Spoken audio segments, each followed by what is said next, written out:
With half of its landmass in the Alps, Switzerland's relative isolation has allowed it to preserve its traditional culture for centuries. In this episode, I revisit some favorite places and people, but make new discoveries in some of the world's most beautiful landscapes.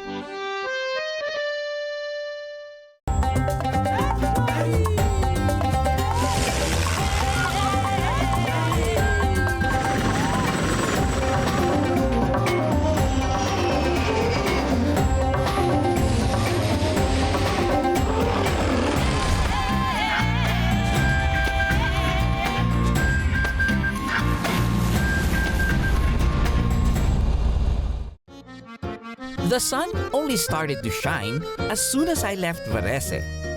Leaving the rain behind in Italy, I drove through the borders to my next stop, Switzerland. I continued to move up and enter through the southern part of Switzerland. Driving up from Italy to Switzerland, there are so many nice lakeshore towns that you can stop in, like this one, Locarno. On this southern side of the Alps, the weather is a bit warmer. The lakeside towns like Locarno offer some sunshine, palm trees, and a Mediterranean setting. It was a long drive, and I was glad the A6 was a very practical companion. I still have 129 kilometers to go. Cruise control of this A6 is really very smooth and very precise. I find this car very economical too, because it has 8 gears. I'm already cruising at 100 plus, and my RPM is still 1,007, and that's why it's very economical.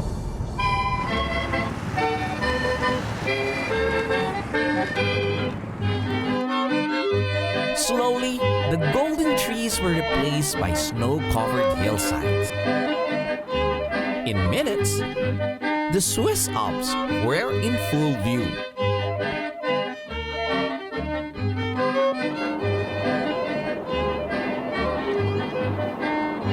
Catching a sight of Lake Lucerne, I make a quick stop to appreciate the view. This lake is actually called the Lake of Four Cantons in Swiss because it borders 4 states or cantons. But it is often associated with the name of the city, which was my destination. Lucerne.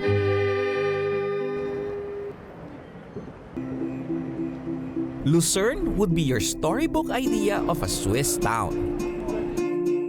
Long-necked swans swimming in the calm lake, colorful buildings, all framed by snow-capped mountains. Well, this was exactly the postcard view from my hotel room balcony.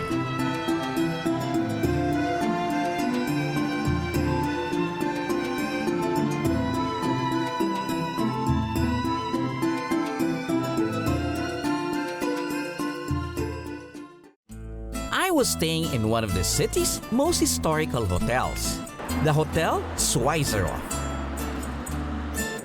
From an art historian's perspective, the hotel is of national importance, as it has preserved its original architecture since opening its doors in 1845.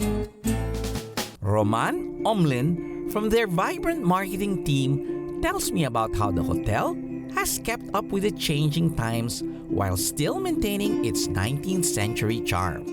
Every time I come over, I've been here 3 times, and the only place I would associate Lucerne is with Schweizerhof. It's great to have you back, and indeed the Schweizerhof Hotel, I think, is It's one of the landmarks of the city of Lucerne, and it's the first hotel you see when you come out of the railway station. But as I came in, there has been so many changes.